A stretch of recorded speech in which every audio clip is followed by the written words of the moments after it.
엄마, 저희가 일부러 이러는 게 아니에요. 정말 사정이 급해서 그래요. 안 된다고 했다. 너희 지금 무슨 말을 하고 있는 거니? 엄마, 왜 그렇게까지 고집을 부려? 결국 이 집 나중에는 내가 상속받을 거 아니야. 그럼 기다려. 기다리면 자연스럽게 내가 받을 텐데. 왜 지금 당장 가져가려는 거야? 지금 살고 있는 집이 경매에 넘어갈 수도 있어요. 어차피 이 집도 엄마 혼자 사시기엔 크잖아요. 우리도 같이 살면 되잖아. 어머님, 사실 요즘 어머님 연세도 있으시고 혹시나 나중에 건강이 나빠지시면 저희가 가까이 있는 게 더 낫잖아요. 요양원 가시는 것보다 저희랑 같이 사시는 게 좋지 않으세요? 그래, 알겠다. 오늘은 그냥 밥이나 먹자. 나는 손을 떨며 조용히 밥을 다시 먹기 시작했습니다. 녹음 파일과 증거물, 그리고 음식물 분석 결과가 모두 나왔습니다. 두 분 중 누가 먼저 설명하시겠습니까? 저는 몰랐어요. 이건 다 저 여자가 계획한 겁니다. 당신 지금 무슨 말을 하는 거야? 내가 처음에 약 얘기 꺼냈잖아. 난 그냥 듣기만 했어. 지금 나한테 다 뒤집어 씌우려는 거야? 당신이 먼저 엄마한테 약을 먹이면 요양원으로 보낼 수 있다고 했잖아. 그렇다고 장모님이 먹다 남은 음식을 싸오냐? 조용히 하세요. 두 사람 다 공범입니다. 하지만 누가 주도했는지는 조사해 봐야겠군요. 그러니까 생활비가 부족해서 이런 일을 벌였다고 했죠? 부족한 게 아니고 좀 필요해서. 필요해서 어머니를 죽이려고 했습니까? 죽이려고 한 게 아니라 몸이 좀 약해지게 하려는 거였고요. 저 여자 때문이에요. 저 여자가 주식 투자한다고 1억을 날렸다고요. 맞습니까? 그건 어쩔 수 없었어요. 다들 주식으로 돈 벌 때니까. 저도 한번 해보려고 했죠. 그런데 생각보다 어렵더라고요. 그 어려운 걸 어머님 돈으로 메꿀 생각을 했습니까? 그게 아니고, 그리고 남편도 도박을 해서 수천만 원을 날렸어요. 도박까지 했다고요? 아니, 그러니까 저는 그냥 소액으로 처음에는 진짜 소액이었어요. 근데 이게 하면 할수록 커지더라고요. 한 번만 더 하면 따겠지 하다가 점점 커져서 누가 먼저 약을 사용하자고 했습니까? 저 여자가 먼저 말했어요. 아니에요. 당신이 먼저 얘기했잖아. 네가 어머님이 요양원에 가면 우리가 집을 가질 수 있다고 했잖아. 네가 음식에 약을 섞었잖아. 당신이 시켰잖아. 난 그냥 따라한 거라고. 경찰관은 두 사람의 다툼을 지켜보며 한숨을 쉬었습니다. 안녕하세요. 저는 경북 경주에 사는 70세 박유진입니다. 생일에도 명절에도 전화만 하고 얼굴 한 번 안 비치던 아들 내외가 갑자기 집을 찾아오더군요. 며느리는 직접 생일상을 차려주겠다며 음식을 한가득 들고 왔습니다. 그리고 곧 이들이 온 진짜 이유를 알게 됐습니다. 그날 밤 저는 결심했습니다. 그날 이후 제 인생은 완전히 바뀌었습니다. 그리고 아들 내외도 돌이킬 수 없는 길로 들어섰죠. 끝까지 들어주세요. 그리고 이 이야기가 경각심이 되길 바랍니다. 구독과 좋아요, 알림 설정 부탁드립니다.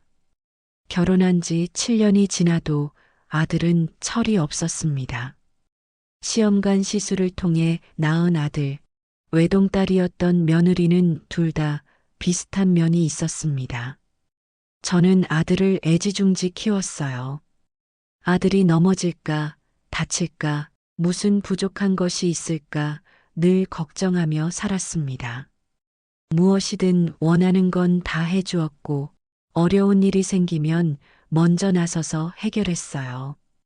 그렇게 키우다 보니 아들은 자기 중심적인 성향이 강해졌습니다. 자기가 원하는 것은 무조건 얻어야 했고, 남을 배려하는 법을 잘 몰랐어요. 그래도 남편을 닮아 머리는 좋았어요. 좋은 대학에 들어갔고 공무원이 됐습니다. 저는 그게 참 자랑스러웠어요. 이제는 좀 쉬어도 되겠구나 싶었죠. 하지만 아들이 결혼한다고 했을 때부터 저는 내심 걱정이 들었습니다. 며느리는 외동딸로 자라 회사 생활을 하던 사람이었어요. 혼자 자라다 보니 자기 뜻대로 하는 게 익숙한 사람이었죠. 처음 인사하러 왔을 때 밝고 싹싹한 인상이었지만 대화에서 조금 걸리는 부분이 있었습니다. 며느리가 이런 말을 했어요. 아버님, 어머님 잘 부탁드려요. 언제나 저희 믿어주고 도와주실 거죠? 그때는 그냥 철없는 농담처럼 들었는데 결혼 생활이 시작된 후 그 말의 의미를 알게 되었습니다. 맞벌이를 하니 둘이서 잘 살겠거니 했어요. 그런데 결혼 준비부터 신경이 쓰이는 일이 많았습니다. 아들 내외는 결혼식 비용을 부모가 부담하는 게 당연하다고 생각했어요. 결혼 준비를 하면서 아들이 아무렇지도 않게 말했어요. 요즘은 부모님들이 결혼식 비용을 많이 도와주신대요. 그 말을 듣는 순간 가슴이 철렁했어요. 남편과 저는 평생 악착같이 살면서도 남에게 손 벌리지 않으려고 버텼는데 우리 아들은 그게 당연한 줄 알았나 봅니다. 처음에는 그래, 부모가 도와줄 수 있으면 돕는 게 맞겠지 싶었어요. 저희 세대는 다 그렇게 자식들 결혼시켰으니까요. 하지만 막상 결혼 준비가 시작되자 제 마음은 점점 무거워졌습니다. 웨딩홀을 정할 때도 신혼여행을 계획할 때도 하나같이 비싼 것들만 고르더군요. 이왕이면 예쁘고 좋은 곳에서 해야죠. 결혼은 한 번뿐이잖아요. 며느리는 환하게 웃으며 그렇게 말했어요. 그 말이 틀린 건 아니지만 어쩐지 조금은 믿게 보이더군요. 결혼은 한 번뿐이지만 부모가 평생 모은 돈도 한 번에 나가는 거란 걸 저 아이는 모르는 걸까 싶었어요. 남편과 저는 조용히 눈을 마주쳤어요. 이런 말을 하면 아들이 어떻게 반응할까 말 한마디 꺼내기가 조심스러웠습니다. 그래도 참고 있었어요. 그런데 결정적으로 며느리가 저를 보며 이렇게 말했어요. 어차피 부모님도 친척들 체면이 있으시잖아요. 너무 초라하면 안 되죠? 저 말을, 저 표정을 어떻게 받아들여야 할까요? 제가 체면 때문에 돈을 보태는 걸까요? 이 결혼이 저희 부부의 체면을 위해 치러지는 건가요? 하지만 저는 애써 웃으며 말했습니다. 그래, 체면도 생각해야지. 그러면서 속으로 생각했어요. 이건 순전히 우리 아들 결혼이잖아. 그런데 왜 우리 체면 이야기를 하지? 그날 밤 남편과 저는 한숨도 못 잤습니다. 이 돈을 보태줘야 하나, 그냥 알아서 하라고 해야 하나. 하지만 결국 남편이 한마디 하더군요. 어차피 한 번뿐인데 우리도 원하는 대로 해주자고. 결국 저는 울며 겨자 먹기로 보태줄 수밖에 없었습니다. 그렇게 도와줬지만 고맙다는 말 한마디 없더군요. 식이 끝난 뒤 저희 부부는 마음 한구석이 허전했어요. 그저 계산을 마친 기분이었습니다. 그런데 아들과 며느리의 신혼집 문제는 처음부터 쉬운 일이 아니었습니다. 원래 아들은 결혼하면 서울에 있는 작은 아파트에서 시작하기로 했어요. 그 아파트는 남편과 제가 젊었을 때 어렵게 분양받아 놓은 곳이었습니다. 우리 부부는 노후를 위해 조금씩 모아둔 돈으로 그 아파트를 마련했어요. 혹시라도 나중에 생활이 어려워지면 전세를 줘서 월세라도 받으려는 생각이었죠. 하지만 아들이 결혼한다고 하니 자연스럽게 그 집을 신혼집으로 쓰라고 했습니다. 서울에 집이 있는 게 어디야? 월세나 전세 걱정 없이 시작할 수 있으면 된 거지. 저와 남편은 그 집이 아이들에게 든든한 밑거름이 될 거라고 믿었어요. 하지만 문제는 아들과 며느리가 그 집을 탐탁지 않게 여겼다는 거였습니다. 엄마, 거기 좀 낡았잖아요. 요즘은 신혼부부들이 새 아파트에서 시작하는 경우가 많대요. 그 집을 팔아서 더 좋은 곳으로 가면 안 돼요? 처음엔 장난으로 하는 말인 줄 알았어요. 그런데 날이 갈수록 조르는 횟수가 잦아졌어요. 며느리는 직접 저를 붙잡고 말했어요. 어머님, 요즘 친구들은 다 새 아파트에서 시작해요. 저희도 좀 더 좋은 곳에서 살면 안 될까요? 저는 애써 웃으며 말했어요. 그 집도 서울에서는 몇 억씩 하는 집이야. 더 좋은 데로 가려면 몇 억을 더 보태야 하는데 그건 힘들다. 아들은 기대했던 대답이 아니라는 듯 실망한 표정을 지었어요. 엄마, 그래도 우리가 첫 출발을 좀 더 좋은 환경에서 하면 더 잘 살 수 있지 않을까요? 결혼을 하는데 집도 중요하지만 사람이 중요한 거야. 그리고 지금 집도 좋은 곳이야. 니네 직장도 30분이면 갈 수 있잖아. 남편도 결국 참다 못해 한마디 했어요. 지금 있는 아파트도 우리가 힘들게 모아서 산 거다. 새 아파트에서 시작하는 신혼부부도 있지만 전세나 월세로 시작하는 부부도 많아. 그냥 있는 집에서 잘 살아라. 하지만 아들과 며느리는 쉽게 물러서지 않았어요. 며칠 뒤 아들은 다시 찾아와 은근슬쩍 말을 꺼냈어요. 아버지가 퇴직도 하셨으니까 연금도 나오고 혹시 조금 더 보태줄 순 없어요? 원하는 것이 너무 많아서 순간 짜증이 났습니다. 우리 부부가 평생 힘들게 일하면서 모은 돈을 너무 쉽게 생각하는 것 같아 속이 상했어요. 저는 단호하게 말했습니다.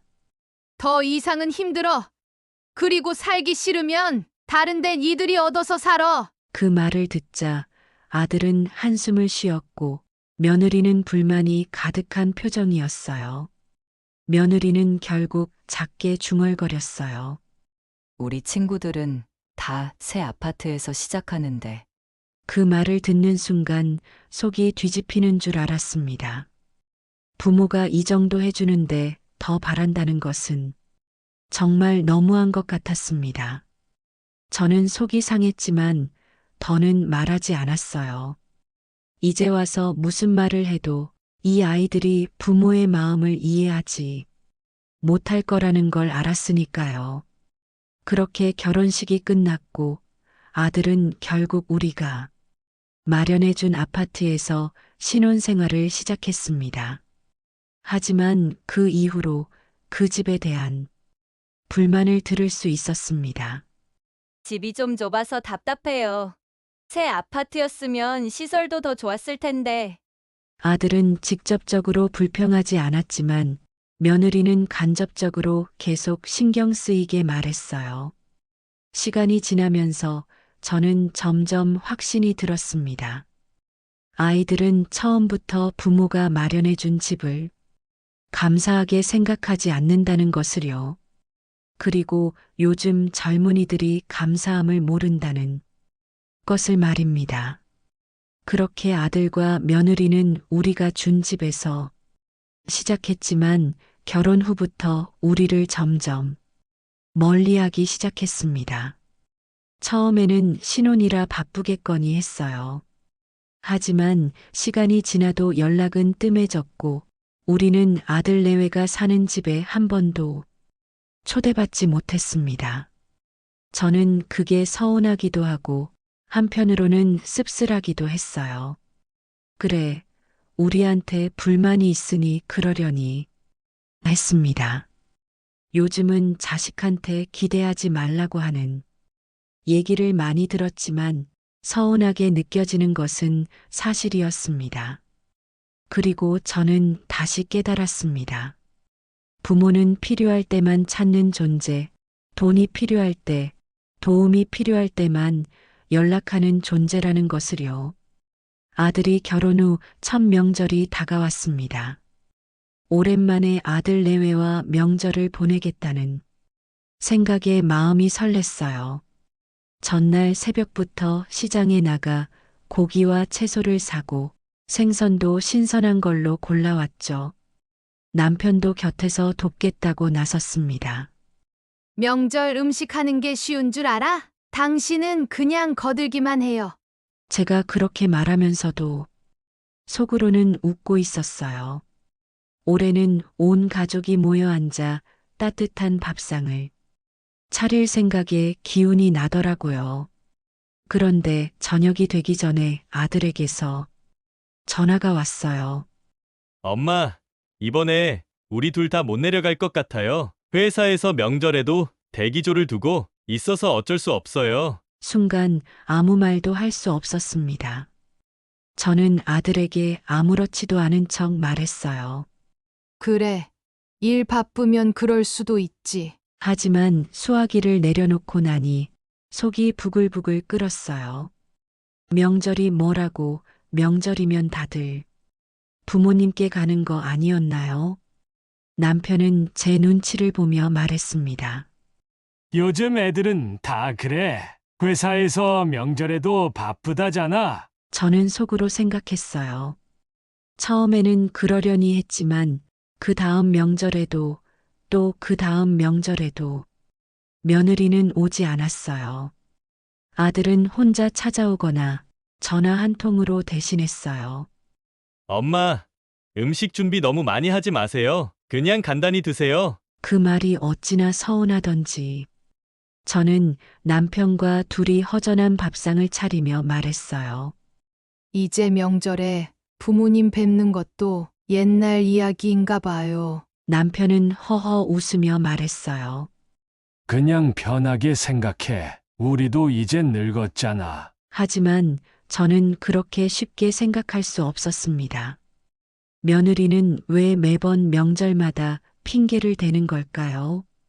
한두 번이면 이해하지만 해마다 그러니 섭섭한 마음이 쌓일 수밖에 없었어요. 그런데 명절을 대하는 며느리의 태도는 그뿐만이 아니었어요. 결혼하고 몇 년 동안 명절마다 자기 마음대로 행동했습니다. 처음에는 단순히 서운함이었지만 점점 더 기막히고 답답한 일이 많아졌어요. 결혼 후 처음으로 맞이한 제사 때였습니다. 마침 여름 휴가 기간이라 웬일인지 집으로 왔더군요. 저는 아들 내외가 함께 준비할 거라고 기대하고 있었습니다. 아들이야 남자니까 그렇다 쳐도 며느리는 그래도 같이 음식을 준비하지 않을까 싶었어요. 그런데 제사 준비를 막 시작하려는데 며느리가 다가와 조심스레 말했습니다. 어머님, 저 사실 몸이 좀 안 좋아서요. 잠깐만 방에 들어가서 쉴게요. 그럴 수도 있겠다 싶었죠. 명절에 피곤하기도 할 테고 먼 길 운전하고 오느라 피곤할 수도 있으니까요. 그런데 이상한 건 제사가 끝날 때까지 며느리는 나오지 않았다는 거예요. 처음에는 자고 있나 싶었어요. 하지만 부엌을 오가며 슬쩍 방문을 열어보니 멀쩡히 휴대폰을 보고 있더라고요.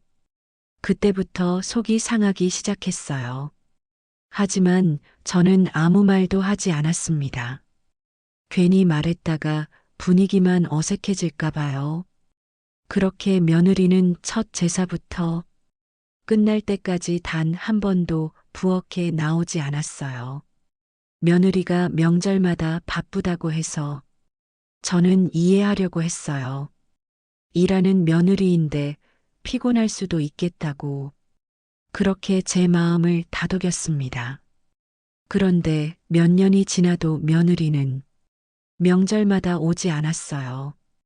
그런데 어느 날 우연히 SNS를 보다가 저는 깜짝 놀랐습니다. 며느리가 올린 사진 때문이었어요. 거기엔 며느리와 친정 가족들이 함께 찍은 사진이 올라와 있었습니다. 시댁에는 일이 바빠서 못 온다면서 친정에는 멀쩡히 가 있었던 거예요. 그걸 보고도 저는 아무 말도 하지 않았습니다. 말해봤자 무슨 소용이 있겠어요. 하지만 그때부터 며느리에 대한 신뢰가 무너지더군요. 그런데 더 황당한 건 다음 날이었어요. 아들이 전화를 해서 이렇게 말했거든요. 엄마 명절 끝나고 나중에 따로 식사 한번 하세요. 그 말을 듣는 순간 그래도 다행인가 하는 생각도 들기는 했습니다. 몇 년이 지나고 어느 해에는 아들 내외가 명절 당일에 찾아왔습니다. 반가운 마음에 얼른 음식을 차렸어요. 하지만 며느리가 밥상을 보더니 하는 말이 가관이었습니다. 어머님, 우리 그냥 밖에서 외식할까요? 그 말이 끝나자마자 제 머릿속이 하얘졌어요. 새벽부터 시장에 다녀오고 하루 종일 정성 들여 차린 밥상이었는데 이걸 놔두고 밖에서 외식을 하자니요. 순간 너무 어이가 없어서 말이 안 나왔습니다. 아들은 애매한 표정을 짓다가 며느리 편을 들었습니다.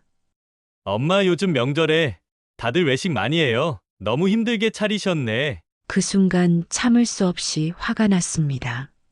그래? 그럼 내 집에서 나가. 그리고 니들끼리 외식하고 서울로 올라가라. 그렇게 한마디 하자 다시 조용히 식사를 하더군요. 정말 어이가 없는 명절이었습니다. 자식을 결혼시킨 모든 부모들이 그렇듯이 남편과 저는 손주를 보고 싶었습니다. 아들을 힘들게 낳았던 만큼 더더욱 손주를 보고 싶었어요. 나이 들수록 주변에 손주 재롱을 보는 친구들이 많아지기도 했고요. 시장에서 마주치는 친구들은 손주 얘기를 하며 얼굴에 웃음이 떠나질 않았습니다. 그래서 한 번은 넌지시 아들에게 물어봤어요. 손주는 언제쯤 생각해? 아들이 대답하기도 전에 며느리가 단호하게 말했어요. 저희 인생이니까 신경 쓰지 마세요. 아기 계획은 아직 없어서요. 손주를 꼭 가져야 한다는 건 아니었습니다. 하지만 말투, 태도가 너무 차갑게 느껴졌습니다. 그게 단순히 손주 이야기만 해당되는 말일까요? 그냥 앞으로 우리 인생에 부모는 필요 없다는 뜻 같았습니다. 손주에 대한 아들과 며느리의 생각. 그날 이후 저는 다시는 손주 이야기를 꺼내지 않았습니다. 하지만 아들 부부와 함께 있을 때 조심스럽게 다른 방식으로 떠봤습니다. 요즘은 늦게 낳는 부부들도 많더라. 아기가 있으면 아무래도 더 행복하지 않겠어? 하지만 아들과 며느리는 늘 같은 반응이었어요. 우리 나이 없이 살기로 했어요. 아이 키우는 거 너무 힘들잖아요. 엄마도 해보셨잖아요. 지금 세상에선 아이 키우는 게 사치예요. 우리처럼 맞벌이 하는 사람들은 더 힘들고요. 며느리는 너무나 당연하다는 듯 말했습니다. 맞아요. 아이 키우는 게 힘든 건 저도 잘 알죠. 하지만 저는 힘들어도 아이를 낳았고 키웠고 그게 제 인생에서 가장 값진 일이었다고 생각하고 살고 있습니다. 그래서 아들도 언젠가는 그런 행복을 느꼈으면 했거든요.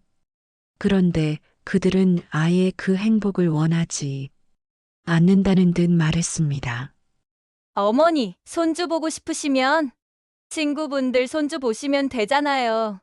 며느리는 웃으며 그렇게 말했습니다. 그게 농담인지 진심인지 알 수 없었습니다. 몇 년이 지나도 아들과 며느리의 생각은 변하지 않았습니다. 오히려 더 확고해졌어요. 어느 날 아들이 한마디 덧붙였어요. 엄마, 우리가 아이 안 낳는다고 해서 실망하시면 안 돼요. 우린 우리 삶이 소중해요. 부모님 세대랑은 다르다고요. 그 말을 듣는 순간 더 이상 아무 말도 할 수 없었습니다. 어느 날 친구들과 모여 차를 마시는데 다들 손주 이야기로 꽃을 피우고 있었어요. 우리 손주가 이제 초등학생이 됐어. 얼마나 똑똑한지 몰라. 난 주말마다 손주가 와서 같이 놀아줘. 피곤하긴 한데 그래도 재밌어. 저는 조용히 웃으며 듣고만 있었어요. 그러자 친구가 물었어요. 유진 씨는 아직 손주 소식 없어? 순간 할 말을 잃었습니다. 예전 같으면 아직이야 곧 생기겠지 하고 대답했겠죠. 하지만 이제는 더 이상 그렇게 말할 수도 없었어요. 그래서 그냥 짧게 웃으며 대답했어요. 응. 우리 애들은 아기 낳을 생각이 없대. 친구들은 놀란 듯 했어요. 요즘 젊은 애들은 다 그렇다더라. 그래도 막상 낳으면 키우겠지. 저는 그냥 웃으며 고개를 끄덕이며 속으로는 우리 아이들은 아이를 절대 안 낳을 거라 생각했어요. 그만큼 단호했으니까요. 그날 집에 돌아와 혼자 앉아 있었습니다. 조용한 집에서 텅 빈 거실을 바라보며 문득 생각했어요. 남편을 뒷바라지했고 아들을 위해 헌신했습니다. 손주를 보고 가족이 더 커지는 걸 기대하며 살아왔습니다. 하지만 이제는 아무것도 남지 않은 기분이었어요. 그렇게 저는 손주를 기다리는 마음을 완전히 접었습니다. 아니, 접을 수밖에 없었어요. 그 후로 저는 더 이상 아들 부부에게 손주 이야기를 꺼내지 않았어요. 그렇게 결혼 후 아들은 점점 멀어졌습니다. 가끔 연락이 올 때가 있었습니다. 하지만 반가운 소식이 아니라 늘 돈 때문이었습니다. 공무원 월급이 너무 적어서 생활이 빠듯해요. 엄마, 이번 달은 좀 힘든데 도와주실 수 있어요? 서울에서 맞벌이를 해도 돈이 부족하네. 요즘 물가가 너무 올랐어요. 처음엔 그래, 처음 맞벌이를 하니 적응이 안 되겠지 싶었어요. 그렇다고 해도 아들은 공무원이고 며느리는 회사원이었어요. 맞벌이하는 부부가 아기도 없는데 대체 왜 그렇게 돈이 부족한 걸까? 이해가 가지 않았습니다. 한 달에 한두 번은 꼭 돈을 보태달라는 전화를 받았어요. 엄마 생활비가 좀 부족한데 이번에만 좀 도와주세요. 우리도 노력하는데 돈이 너무 빠듯해서요. 다들 부모님한테 도움 좀 받고 살잖아요. 요즘 시대에는 그래요. 그 말이 참 이상하게 들렸습니다. 다들 부모님한테 도움을 받는다. 도대체 언제부터 부모 도움 없이 사는 게 이상한 일이 되어버린 걸까요? 하지만 남편은 그래도 아들이잖아. 힘들다는데 조금이라도 도와주자. 하고 말했어요. 저도 어쩔 수 없이 남편 말에 따를 수밖에 없었습니다. 하지만 마음 한쪽이 답답했어요. 정말 아들 내외가 빠듯해서 돈을 달라는 걸까? 아니면 부모가 당연히 도와줄 거라 생각하는 걸까? 어느 날 저는 호기심에 며느리의 SNS를 봤어요. 혹시 정말 생활이 어려운가 싶어서요. 그런데 거기에는 전혀 예상하지 못한 것들이 가득했어요. 새로 오픈한 프랑스 레스토랑. 분위기 최고. 이번에 산 신상 가방. 너무 예쁘지 않나요? 드디어 유럽 여행 다녀왔어요. 저는 핸드폰을 꼭 쥐었습니다. 이게 생활이 빠듯한 사람들의 모습인가? 생활이 힘들다는 사람이 해외여행을 가고 명품을 사고 좋은 레스토랑에서 밥을 먹는 건가? 순간 배신감에 머리가 띵했어요. 아, 나는 지금까지 이용당한 거구나. 하지만 남편은 끝까지 그래도 피부치잖아. 하고 말했습니다. 그 말을 들을 때마다 저는 그냥 입을 다물 수밖에 없었어요. 그런데 남편이 아프기 시작했습니다. 처음에는 단순한 피로인 줄 알았어요. 남편은 늘 성실하고 건강했던 사람이었으니까요. 하지만 기침이 점점 심해졌고 체중도 빠지기 시작했습니다. 병원에 갔더니 청천벽력 같은 말을 들었습니다. 폐암입니다. 이미 많이 진행된 상태입니다. 순간 머릿속이 하얘졌어요. 그렇게 건강하던 사람이 어떻게 이렇게 갑자기 아프게 된 걸까요? 그때부터 저는 매일 남편과 병원을 오가며 간병을 했습니다. 수술도 하고 항암 치료도 받았어요. 남편은 점점 말라가고 몸은 약해져 갔습니다. 그렇게 몇 개월을 병원에서 살다시피 했어요. 그런데 아들은 어땠을까요? 아들은 처음에는 자주 연락하더니 점점 뜸해졌어요. 처음에는 그래도 아버지가 아프니까 병문안도 오고 위로도 해줬어요. 하지만 치료가 길어지고 상황이 나빠지자 아들의 태도도 달라지더군요. 전화하면 항상 바쁘다는 핑계만 댔어요. 엄마, 이번 주는 너무 바빠서 못 갈 것 같아요. 회사 일이 많아서요. 다음 주쯤 갈게요. 병원에 계신 게 마음이 아파서 차라리 전화로 하는 게 낫겠어요. 한 번은 간신히 병문안 와서 1시간도 안 있다가 가면서 이렇게 말했어요. 엄마, 나도 힘들어. 병원에 오면 기운이 빠져서 못 있겠어. 그 말을 듣는 순간 어이가 없었습니다. 그 후로 아들은 거의 오지 않았어요.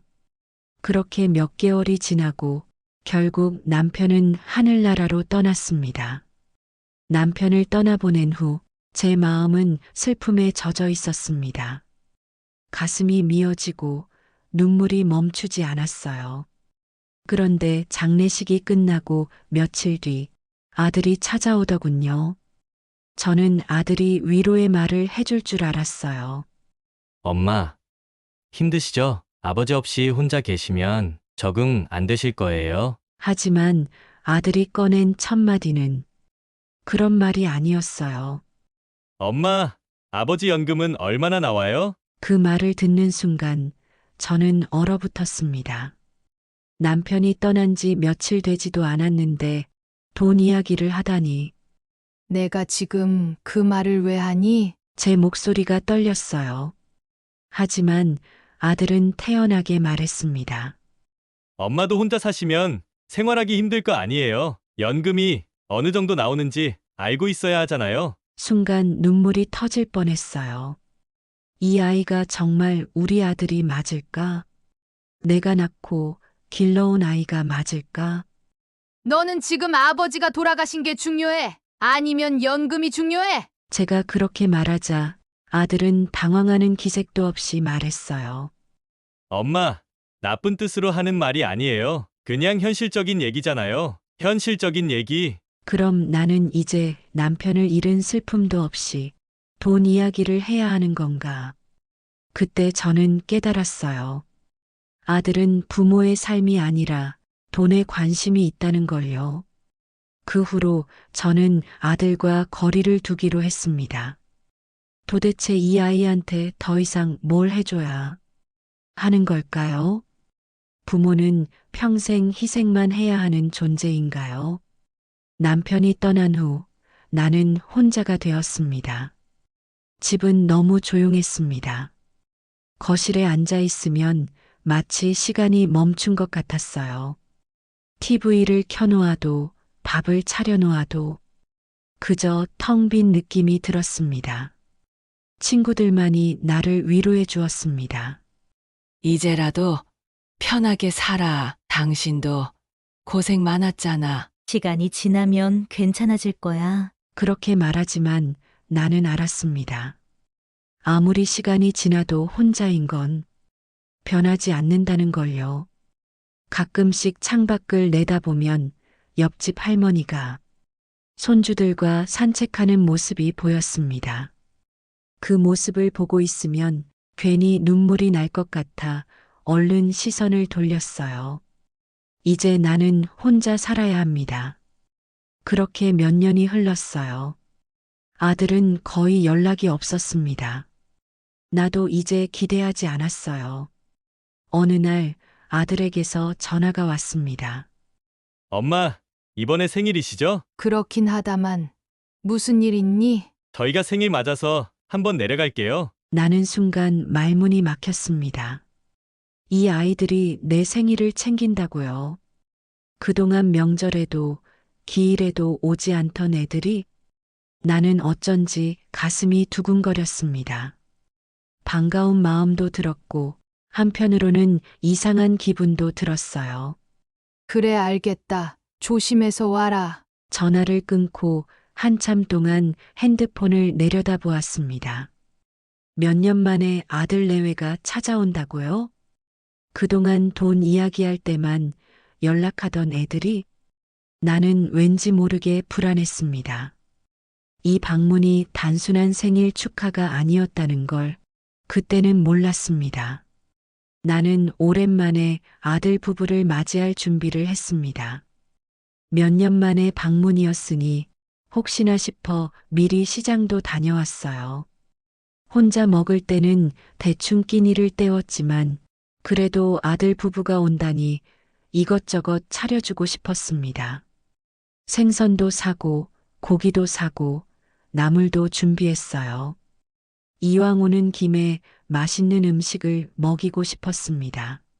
그래도 내 자식이 오는데 허술한 밥상은 안 되지. 냄비를 꺼내고 채소를 손질하며 나는 혼잣말을 했습니다.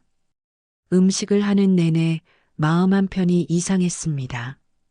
이 아이들이 갑자기 내 생일을 챙기겠다고 한 이유가 뭘까 하고 말입니다. 그동안 명절에도 아버지 기일에도 얼굴 한번 안 비치던 애들인데요. 연락 없는 세월이 길어질수록 나는 점점 아들 부부에 대한 기대를 내려놓고 살고 있었습니다. 그런데 몇 년 만에 그것도 내 생일을 챙기겠다고 오겠다고요. 불길한 생각이 들었지만 애써 떨쳐내려고 더 부지런히 움직였습니다. 그래도 오랜만에 내 아이가 오는 건데 반갑게 맞아야지. 나는 그렇게 생각하며 음식을 하나둘 차렸습니다. 그리고 드디어 아들 부부가 도착했습니다. 현관문을 열었을 때 오랜만에 본 아들의 얼굴이 낯설게 느껴졌습니다. 엄마, 생신 축하드려요. 며느리도 웃으며 인사를 했어요. 어머님, 잘 지내셨어요? 오랜만이네요. 나는 순간 당황했습니다. 너무 밝은 모습이라 오히려 더 어색했어요. 아들은 몇 년 동안 얼굴을 비추지 않더니 마치 어제도 만난 사람처럼 아무렇지 않게 행동했습니다. 이전에 있던 서운함을 전혀 모르는 듯한 얼굴이었어요. 하지만 나는 애써 반갑게 웃으며 말했습니다. 그래. 와줘서 고맙다. 밥 준비해 놨으니 얼른 들어와. 아들 부부는 짐을 들고 들어왔어요. 그런데 이상했습니다. 며느리가 들고 온 가방이 너무 컸어요. 뭘 이렇게 많이 가져왔니? 그러자 며느리가 환하게 웃으며 말했어요. 어머님 생신이잖아요. 특별히 음식을 준비해 왔어요. 그 말을 듣는 순간 머릿속이 복잡해졌습니다.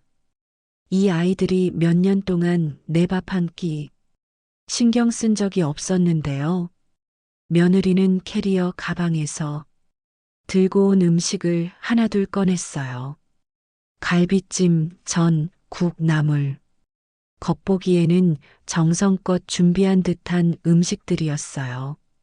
하지만 무언가 이상했습니다. 음식에서 나는 냄새가 어딘가 익숙했어요. 나는 식당을 오래 했으니 음식의 상태를 누구보다 잘 압니다. 국물의 색깔, 갈비의 양념 상태, 나물의 질감. 그것을 보는 순간 음식을 만든 지 며칠이 된 것이라는 것을 직감적으로 알았습니다. 이거 직접 만든 거니? 며느리는 순간 당황한 듯 했지만 이내 웃으며 대답했어요. 아, 네. 제가 직접 만들었어요. 어머님 드시고 건강 챙기시라고요. 나는 말없이 음식을 살폈습니다. 국은 이미 식었다가 다시 데운 것 같았고, 갈비찜도 고기가 퍼석한 느낌이 들었어요. 나물도 냉장고에 오래 둔 것처럼 수분이 빠져 있었습니다. 이건 아무리 봐도 바로 만든 음식이 아니었어요. 하지만 나는 더 이상 묻지 않았습니다. 묻는다고 해도 솔직히 말할 아이들이 아니었으니까요. 나는 애써 미소를 지으며 말했습니다. 그래, 고맙다다. 같이 먹자. 우리는 밥상에 둘러앉았어요. 하지만 젓가락이 쉽게 가지 않았습니다. 나는 살짝 국을 떠서 한 입 머금었어요. 그리고 그 순간 확신했습니다. 이건 며칠 묵힌 국이다. 식당을 하며 수없이 음식을 만들었으니 국이 몇 번 데워진 것인지 정도는 알 수 있었어요. 그 순간 이상한 기분이 들었습니다. 왜 이 아이들은 갑자기 음식을 싸들고 왔을까? 아들 부부가 내 생일을 챙긴다며 온 이유가 정말 단순한 축하 때문일까? 하지만 나는 아무 말도 하지 않았습니다. 그냥 조용히 밥을 먹었어요. 그런데 그때 아들이 슬쩍 입을 열었습니다. 엄마, 사실 오늘 오랜만에 온 김에 드릴 말씀이 있어요. 나는 젓가락을 내려놓았습니다. 무슨 얘긴데? 아들의 표정이 살짝 굳어졌어요. 사실 저희가 요즘 좀 힘들어요. 나는 그 말을 듣는 순간 가슴이 철렁했습니다. 아들은 잠시 머뭇거리더니 본론을 꺼냈습니다. 엄마, 저희가 요즘 경제적으로 많이 어려워요. 주식 투자도 좀 잘못돼서 또 집 문제도 좀 생겼어요. 무슨 집 문제? 지금 살고 있는 집이 경매에 넘어갈 수도 있어서요. 나는 순간 숨이 턱 막혔습니다. 이 아이들이 결국 이 말을 하러 온 거였구나. 그때 며느리가 조심스레 말을 덧붙였어요. 어머님, 혹시 어머님 명의로 되어 있는 집을 저희 앞으로 바꿔주실 수 있을까요? 그 말을 듣는 순간 손에 쥐고 있던 젓가락이 바닥에 떨어졌습니다. 나는 천천히 고개를 들었습니다. 아들 부부는 내 반응을 살피며 억지 웃음을 짓고 있었어요. 어머님이 연세도 있으시고 나중에 혹시나 대비해서 미리 정리해 두는 게 좋잖아요. 어차피 저희가 재산을 물려받게 될 테니까 지금 미리 정리해 두면 더 좋을 것 같아요. 순간 속에서 치밀어 오르는 감정을 참을 수가 없었습니다. 나는 천천히 말했습니다. 그러니까 내 집을 너희 앞으로 바꾸라는 거니? 아들은 민망한 듯 웃으며 대답했어요. 엄마, 저희도 일부러 이런 말씀 드리는 거 아니에요. 정말 너무 힘들어서 그래요. 나는 그 순간 남편이 떠난 후 혼자서 버텨온 시간이 스쳐 지나갔습니다. 나는 이 집에서 남편의 흔적을 떠올리며 살았어요. 그런데 이 아이들은 내가 어떻게 살아가는지에는 관심도 없이 집을 내놓으라는 얘기만 하고 있었습니다. 나는 천천히 숨을 내쉬었습니다. 그리고 단호하게 말했습니다. 안 된다. 아들과 며느리는 당황한 표정을 지었습니다. 엄마, 저희가 일부러 이러는 게 아니에요. 정말 사정이 급해서 그래요. 나는 단호하게 다시 말했습니다. 안 된다고 했다. 그 순간 아들의 표정이 싸늘하게 변했습니다. 나는 속에서 치밀어 오르는 화를 억누르며 말했습니다. 너희 지금 무슨 말을 하고 있는 거니? 그러자 아들은 갑자기 감정을 억누르지 못하고 목소리를 높였어요. 엄마, 왜 그렇게까지 고집을 부려? 결국 이 집 나중에는 내가 상속받을 거 아니야. 나는 아들을 빤히 쳐다봤습니다. 그래, 이 아이가 진짜 속내를 드러냈군요. 그럼 기다려. 아들은 순간 말을 멈췄어요. 내가 단호하게 한마디 던지자 며느리까지도 움찔한 눈치였습니다. 기다리면 자연스럽게 내가 받을 텐데. 왜 지금 당장 가져가려는 거야? 그건 아들은 말을 더듬었어요. 그러더니 곧 한숨을 쉬며 말했습니다. 엄마, 우리 진짜 돈이 없어. 지금 안 도와주시면 우리 큰일 나요. 지금 살고 있는 집이 경매에 넘어갈 수도 있어요. 어차피 이 집도 엄마 혼자 사시기엔 크잖아요. 우리도 같이 살면 되잖아. 나는 순간 피식 웃음이 나왔습니다. 명절에도 오지 않고 내 생일에도 단 한 번 연락 없던 아이들이, 내가 필요할 때는 모른 척하던 애들이 이제는 함께 살겠다고 하는 겁니다. 내가 말없이 쓴웃음을 짓자 며느리가 조심스럽게 말을 덧붙였습니다. 어머님, 사실 요즘 어머님 연세도 있으시고 혹시나 나중에 건강이 나빠지시면 저희가 가까이 있는 게 더 낫잖아요. 요양원 가시는 것보다 저희랑 같이 사시는 게 좋지 않으세요? 순간 가슴이 철렁 내려앉았습니다. 이 아이들은 지금 내가 언젠가 요양원에 가게 될 거라고 단정 짓고 있군요. 그리고 그 과정에서 자기들이 유리한 쪽으로 모든 걸 정리하려는 거였습니다. 나는 손을 떨며 조용히 다시 밥을 먹기 시작했습니다. 그래, 알겠다. 오늘은 그냥 밥이나 먹자. 내가 더 이상 대꾸하지 않자 아들 부부는 은근히 안심하는 눈치였어요. 내가 곧 마음을 바꿀 거라고 생각한 거겠지요. 하지만 나는 밥상을 치우며 생각했습니다. 이 아이들은 지금 내 인생을 자신들의 계획대로 움직일 수 있다고 착각하고 있었습니다. 식사를 마친 후 며느리는 부엌에서 설거지를 하겠다며 따라 들어왔습니다. 나는 조용히 설거지를 하면서 며느리가 무슨 말을 꺼낼지 기다렸어요. 그리고 예상대로 며느리는 낮은 목소리로 조심스럽게 말을 꺼냈습니다. 어머님, 사실 아기가 생기면 아무래도 돈이 더 많이 들잖아요. 나는 멈칫했어요. 뭐, 아기를 가진다고?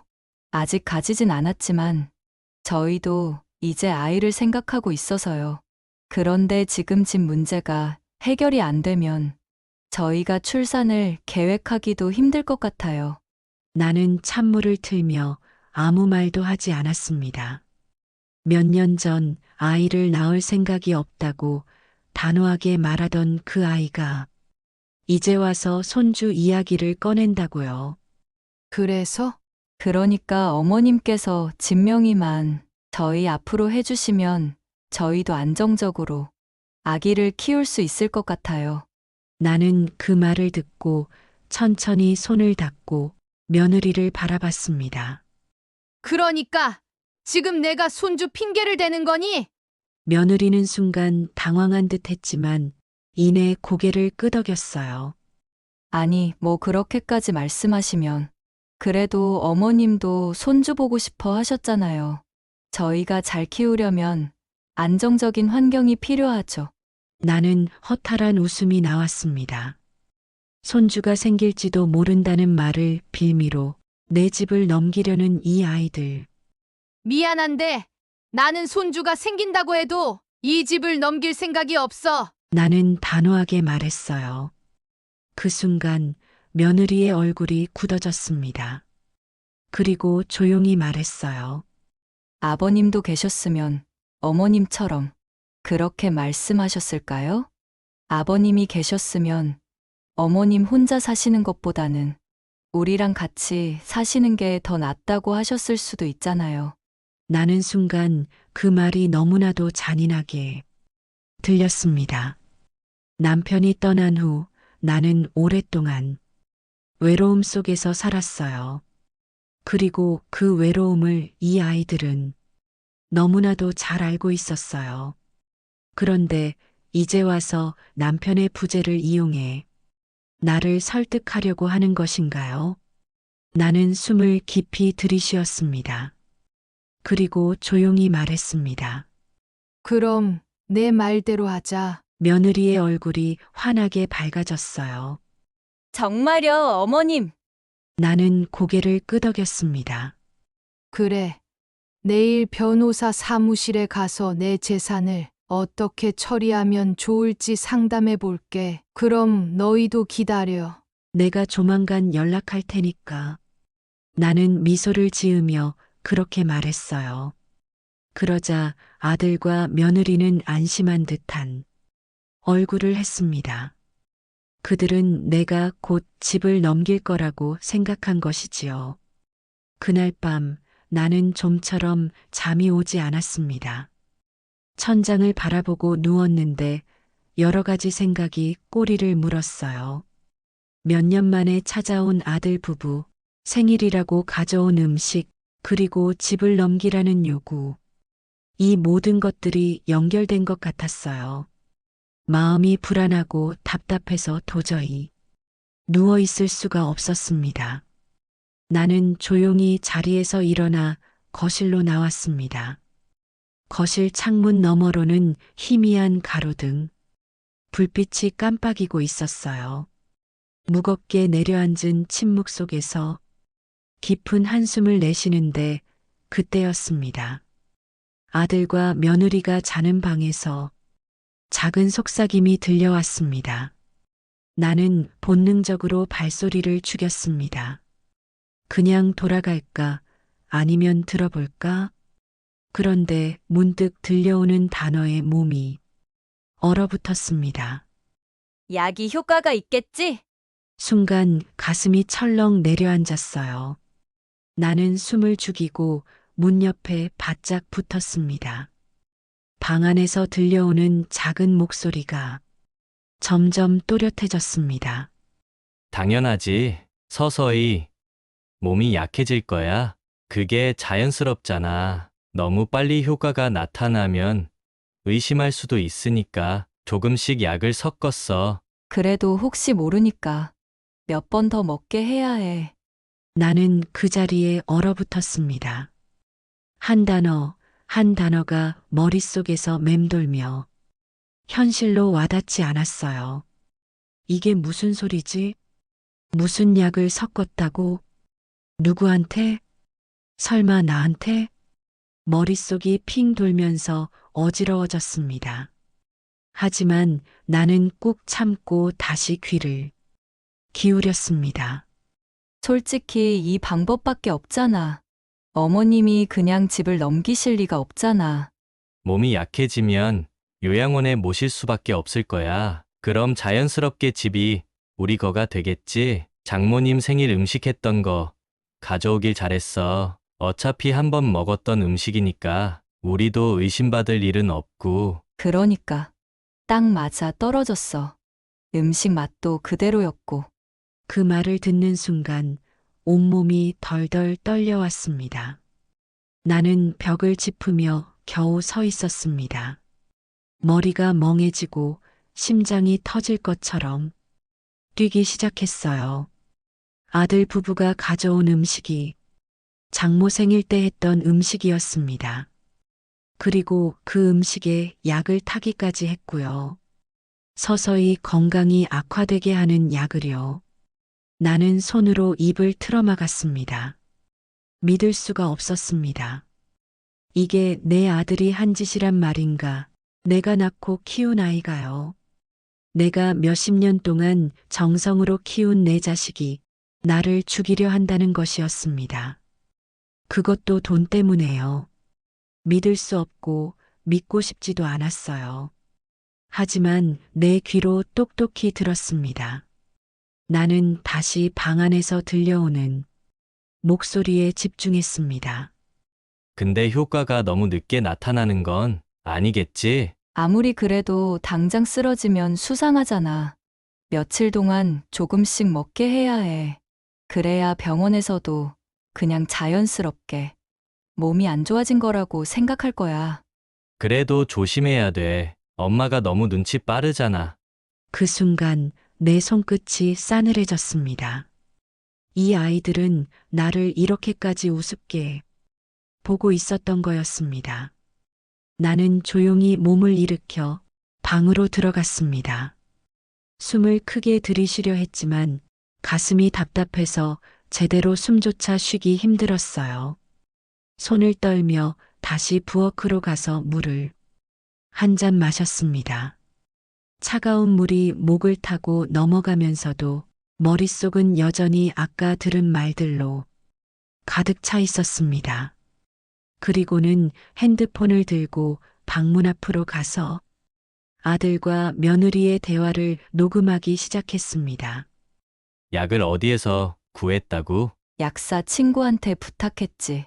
일반 병원에서 처방을 하긴 하는데 심장이 안 좋은 사람한테는 치명적이 될 수 있는 약이라고 하더라고. 맞아. 엄마 심장이 안 좋아. 그것까지 알고 준비하다니. 당신 정말 대단해. 마지막 남은 정마저도 그 순간 완전히 사라졌습니다. 아들은 내 피부치였지만 더 이상 내 아들이 아니었습니다. 며느리는 가족이라고 생각했지만 그건 내 착각이었어요. 이 아이들은 처음부터 끝까지 나를 돈줄로만 보고 있었던 겁니다. 나는 조용히 방으로 돌아가 앉았습니다. 머릿속이 차갑게 식어가고 있었습니다. 그리고 새벽이 밝아오기를 기다렸습니다. 다음 날 아침, 나는 평소처럼 태연하게 아침상을 차렸습니다. 마치 아무 일도 없었던 사람처럼 말이죠. 아들은 하품을 하며 식탁에 앉았고 며느리는 기지개를 켜며 주방으로 걸어왔습니다. 어머님, 어제 잠은 잘 주무셨어요? 나는 조용히 웃으며 고개를 끄덕였습니다.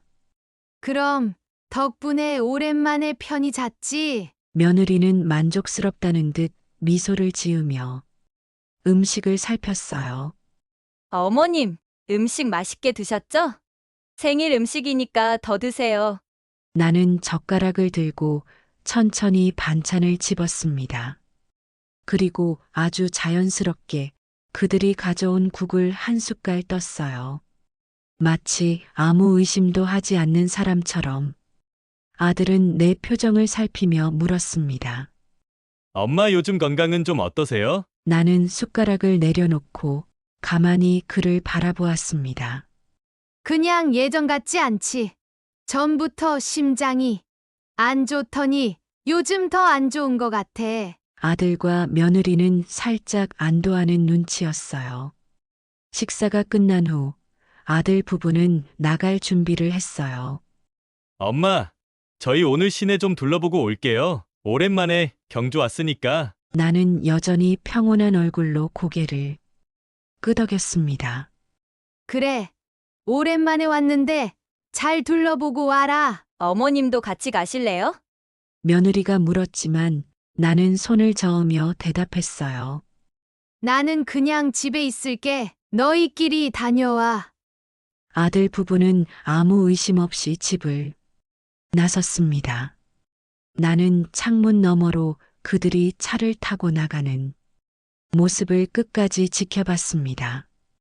그리고 그 차가 사라지는 순간 빠르게 움직였습니다. 나는 미리 준비해둔 가방을 들고 집을 나섰습니다. 가방 안에는 어젯밤 그들이 가져온 음식이 고스란히 담겨 있었어요. 국, 갈비찜, 나물, 전, 그리고 핸드폰도 손에 꼭 쥐었습니다. 핸드폰 안에는 어젯밤 내가 들었던 충격적인 대화가 그대로 녹음되어 있었습니다. 나는 한순간도 망설이지 않고 경찰서로 향했습니다. 경찰서에 도착하자 담당 형사가 내 앞에 앉았어요. 무슨 일로 오셨습니까? 나는 천천히 숨을 들이쉬고 차분한 목소리로 말했습니다.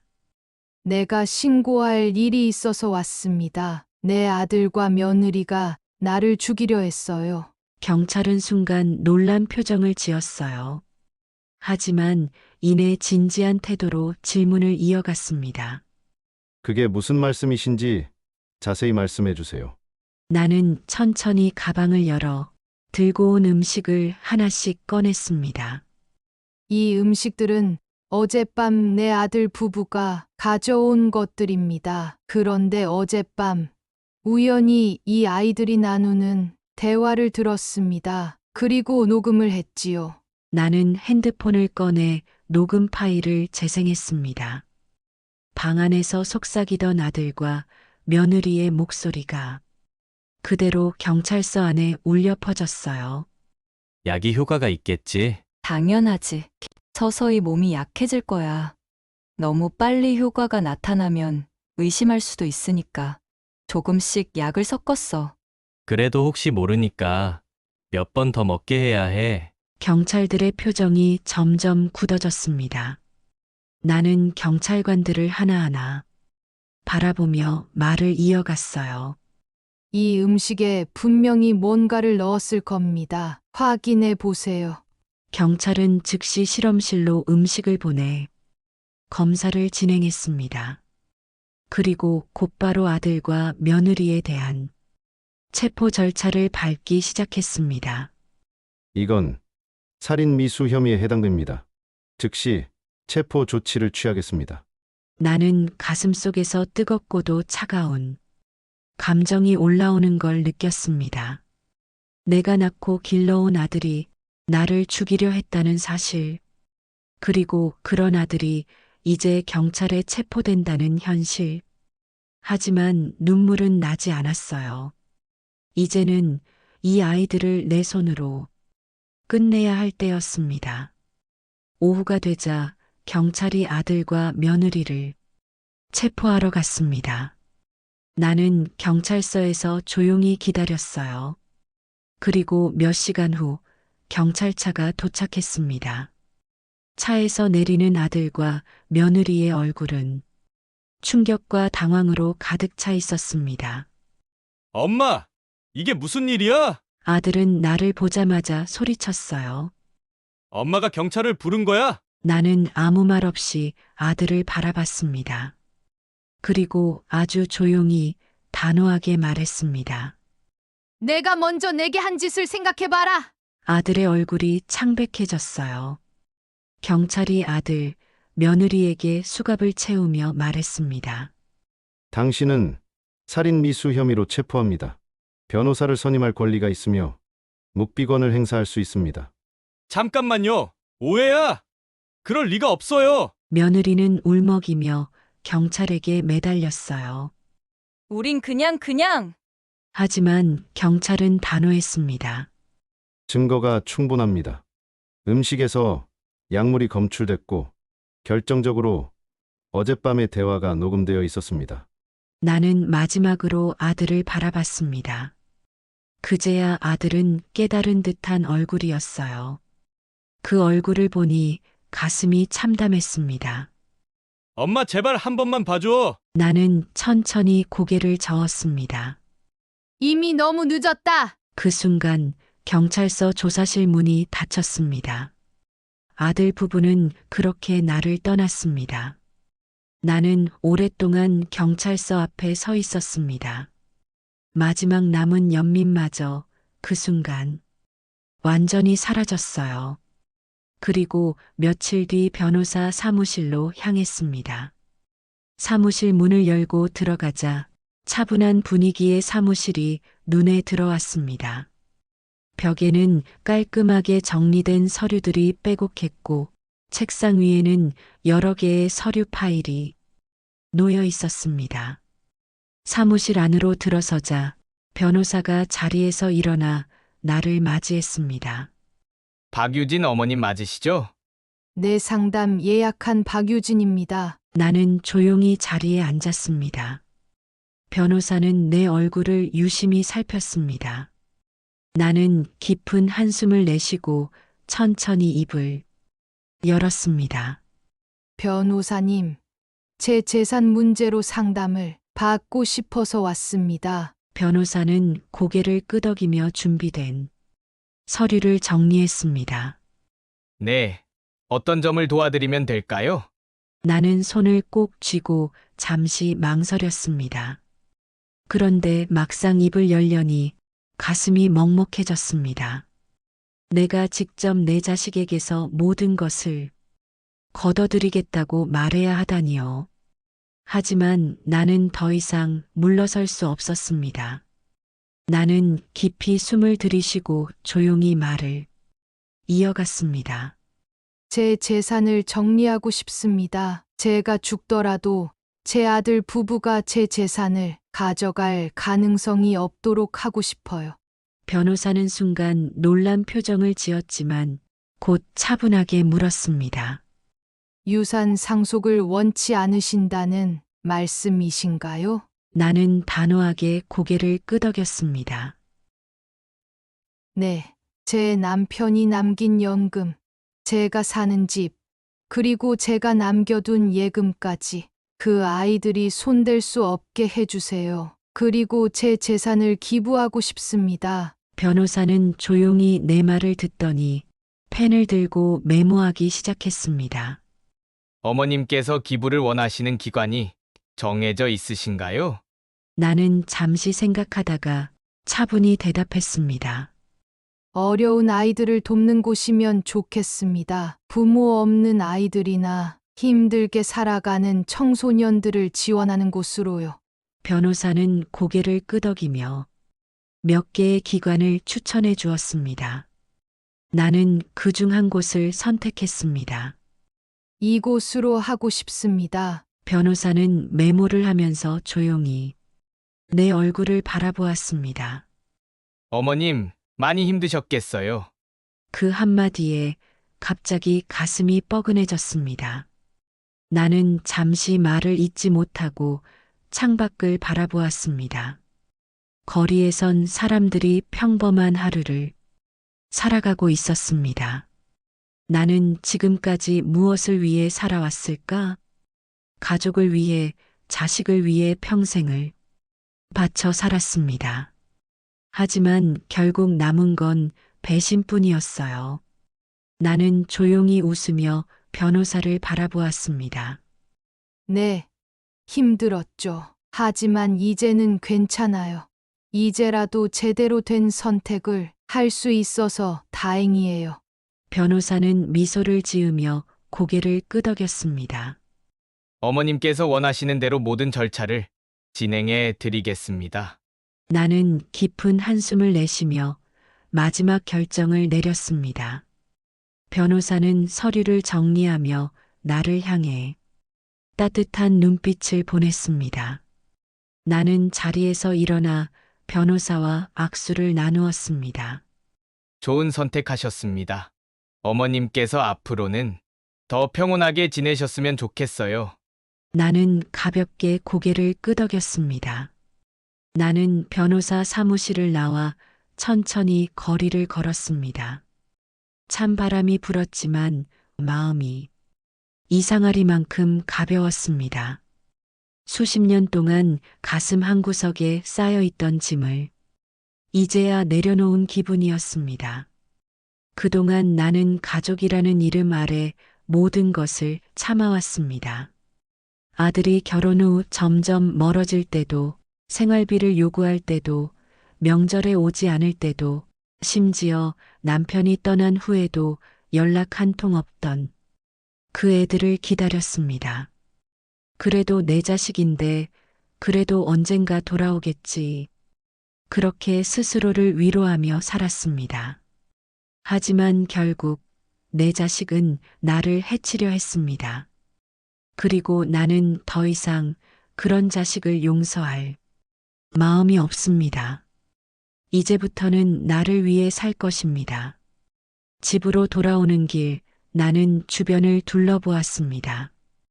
언제나 스쳐 지나가기만 했던 풍경들이 새롭게 보였습니다.